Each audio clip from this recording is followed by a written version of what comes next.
नहीं, 2024 की उसके बाद आपने 3 शानदार विजय भी वो की हैं, दर्ज की हैं। आप हरियाणा में जीते बहुत अच्छी तरीके से। महाराष्ट्र में तो मुझको फडणवीस जी ने कहा कि वो सोच भी नहीं रहे थे कि इतनी सीटें आएंगी और उससे कहीं ज्यादा सीटें आई। तो दिल्ली में आपने जो है केजरीवाल जी की सरकार को परास्त किया। तो ये कैसे हुआ? ये आप लोग बाउंस बैक कैसे करें?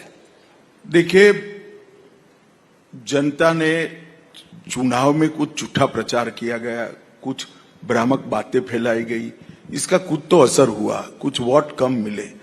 जब परिणाम आया तो सबके मन में एक प्रकार की रंजिश थी कि हमने मोदी जी के साथ ये ठीक नहीं किया, और इसके कारण ही भारतीय जनता पार्टी का समर्थन भी बढ़ा है और बड़े जोर के साथ मोदी के काम पर थप्पा लगाने का काम ये 3 राज्यों में। थोड़ा सा आप हिंदी के पक्ष में बहुत बातें करते हैं, तो थोड़ा एक लैंग्वेज मुद्दे पर भी बात कर लेते हैं। ये भी साउथ से जुड़ा हुआ है। पहले मैं थोड़ी स्पष्टता कर दूं, मैं हिंदी भाषी नहीं हूं, मैं गुजराती हूं।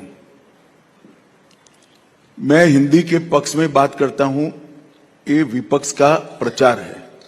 मैं भारतीय भाषाओं की बात जरूर करता हूं और मैं मानता हूं कि इस देश को अपनी संस्कृति, अपने संस्कार और अपने इतिहास के साथ जुड़ना है तो देश की हर एक भाषा को जिंदा रखना पड़ेगा, और ये मेरा अकेले का नहीं, देश का हर नागरिक का दायित्व है।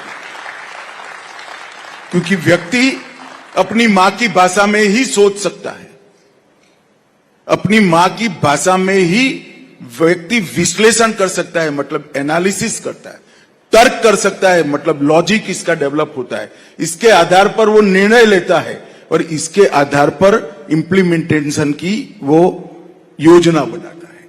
ये पूरी प्रक्रिया मां की भाषा में ही होती है। मगर अब कुछ लोगों की भाषा यहां की नहीं है मां की, तो मैं क्या कर सकता हूं भाई? मैं तो भारत में जन्मा हूं, तो भारत की भाषाओं की बात करता हूं। ये सब निरर्थक हो अल्लाह करते हैं। मैं आपको बताता हूं कि हमारे आने से पहले,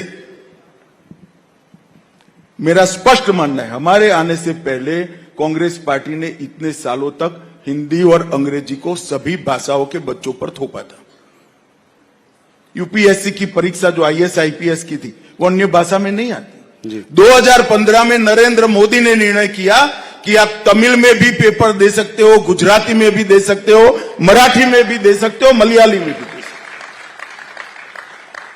हो। 2020 तक सीएपीएफ की जो भर्ती होती है, इनका पेपर सिर्फ हिंदी और अंग्रेजी में लिखा जाता था, आज 13 भाषाओं में लिखा जाता है। हमने तो तमिल की एंट्री की है, गुजराती की एंट्री की है, मराठी बंगाली की एंट्री भारतीय जनता पार्टी ने की। आपने अंग्रेजी पर छोड़ दिया था। इनके समय के अंदर लोकल स्टेशनों पर लोकल भाषा में अनाउंसमेंट भी नहीं होते थे, वो भी हमने किए।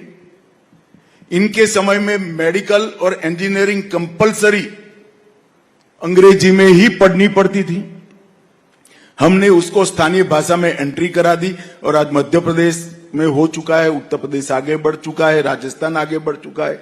पूरे के पूरे मेडिकल के कोर्स हिंदी में अनुवादित हो गए। 13 भाषा में इंजीनियरिंग पढ़ाने की व्यवस्था 2026 के पहले हम कर देंगे।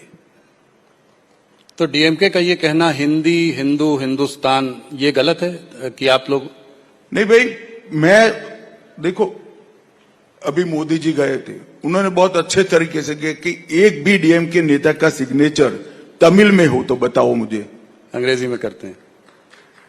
हमारे राज्यों ने तो अपनी भाषा में मेडिकल इंजीनियरिंग के कोर्स का अनुवाद कर दिया है, वो तमिल में शुरू भी नहीं करते हैं जी, और वो तमिल की बात कर रहे हैं।